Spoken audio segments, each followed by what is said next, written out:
I deserve unrestricted access to old churches and castles. I want to know all the secrets. I work in a castle and have unrestricted access, and let me tell you, sometimes knowing all the secrets is worse. Please share with us the secrets. What you guys want then, huh? You want royal family gossip? You want to hear about the Duchess of York sneaking her lover into her room through a secret door? Or do you want the gross shit, like the skull stuck on the pike on top of the keep, which nobody really knows how it got up there, but maintenance says it's too high up to get down? Or the fact we tell kids the skeleton in the storeroom is just a dummy, but in reality, nobody can break the grate without collapsing the wall? You don't want to hear about the ghost dog? I in fact want to hear all these stories, like way too much for it to be healthy. This is a chicken in 1957 weighing 905 grams. This is a chicken in 1978 weighing 1,808 grams, and this is alpha chicken from 2005 weighing 4,202 grams.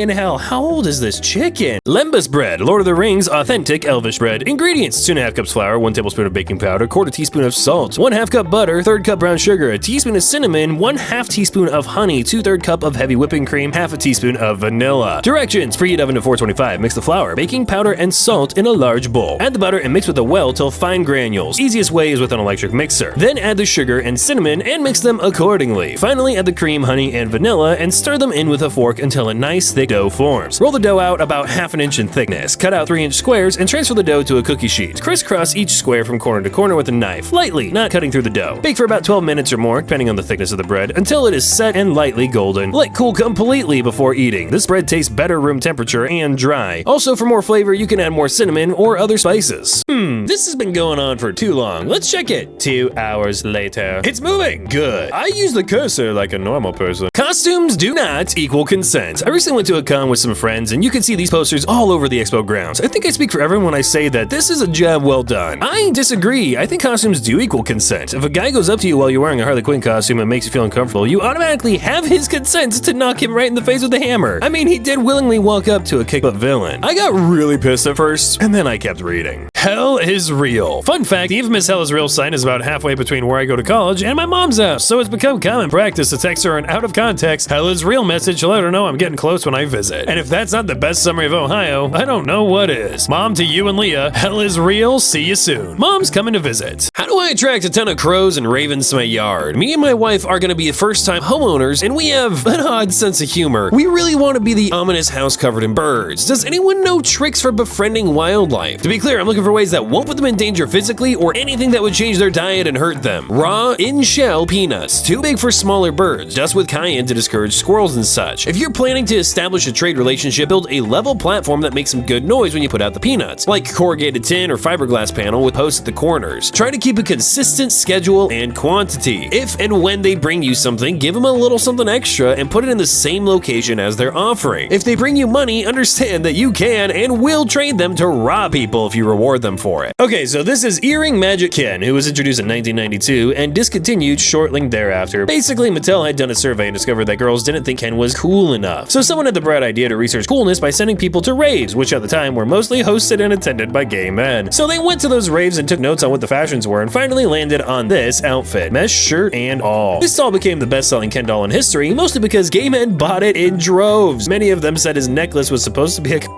but Mattel and a number of parents were very amused and discontinued the doll. I think my favorite part about the migration scene is when the Light Fury appears and follows them. And it's interesting because the Light Fury is so scared, cautious, and alert around humans, as we see first meeting and when she's in the cage. She had this sudden spark of bravery to protect her alpha, enough bravery to literally fly up to Toothless, grab Hiccup without him, I might note, and just freaking fling him off into the sky without a care. Then just turns around, looking all innocent and proud, probably saying, "Look, Alpha, I got rid of the human." She's incredibly proud of herself, and she thinks she's done a great thing. It's adorable. Can we just take a moment and think about the time my dad accidentally made a fried egg that looked exactly like Africa? I'm the most impressed by the fact the egg also has Madagascar. Madagascar. This is a very rare and awesome find. This is a crab claw that has been opalized in the same way that petrified wood is. Very rare and very beautiful specimen. Wow. Science site of Tumblr, please explain how this is possible. It forms when plant or animal material is buried by sediment and protected from decay by oxygen and organisms. Then groundwater, rich in dissolved solids, flows through the sediment, replacing the original original plant or animal matter with silica, calcite, pyrite, or another inorganic material such as opal. The result is a fossil of the original material that often exhibits preserved details of the cellular structures. Hope I have helped, Jelly. The funniest thing to do as an older sibling is to add an S on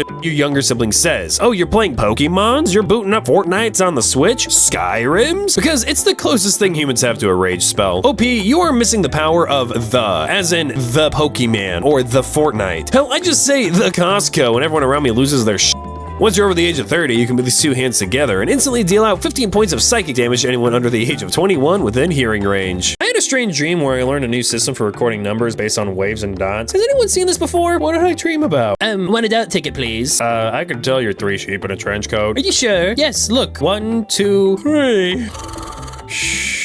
Can someone please tell me what's coming out of my computer? Thanks. I don't think school's ever specifically taught students about battery acid leakage, but that's probably because they had more faith in people to not touch mystery liquids coming out of their devices. Hi, my name is Smug Person Art Tutorial, and today I'll teach you how to draw the human figure. First, let's compare the male left and female right skeletons. As you can see, men typically have no hips whatsoever, while women have giant baby-bearing, baby-birthing, infant-carrying pregnancy, accommodating child holding wide, thick, round, wide sets. This is anatomically incorrect.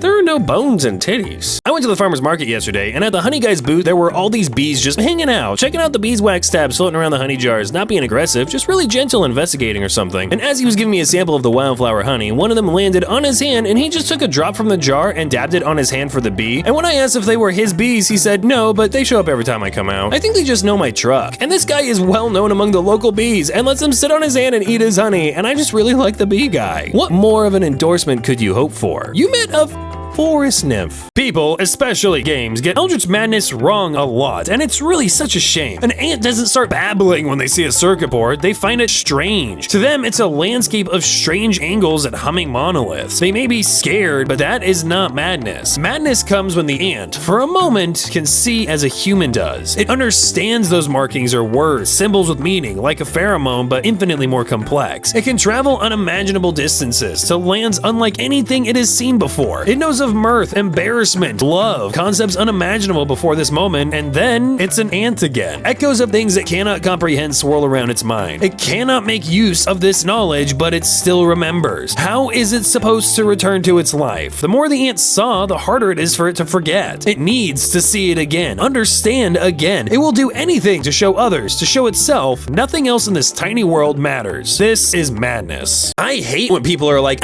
fruit isn't actually good for you. It has a lot of sugar. Like, shut the f up. Go eat your nutritionally complete meal powder you bought a Kickstarter project, okay? Let me enjoy my clementine. God, same. It even goes beyond that. Like, if I ever eat a raw vegetable for my own health, I always get like, yeah, but the dressing is super bad for you, so you canceled it out by eating ranch with it. Or carrots have tons of carbs. They're basically sugar. And I'm just like, for real? I can't have a baby carrot with ranch? I can't have some grapes? If the only truly pure food I can eat is raw celery and a daily multivitamin, I'd quite honestly and truly rather just be just because something has a lot of calories or sugar doesn't mean it's bad for you. Veggies and fruits have a ton of vitamins and minerals and fiber, and you need calories for like your body to work. So who cares if you smother them in ranch? Just don't dip a clementine in ranch. I'm gonna dip a clementine in ranch. Why do you hate Jesus? Jesus is my homeboy, but God has a lot to answer for, and my rebellion will continue until he does. That's a raw quote. That's gonna end up being one of those quotes that are completely stripped of their context and passed around as the rawest, most profound thing. And when someone finds out it's about dipping clementines in ranch dressing and freaks out, I hope you'll be proud of yourself. I know I would be.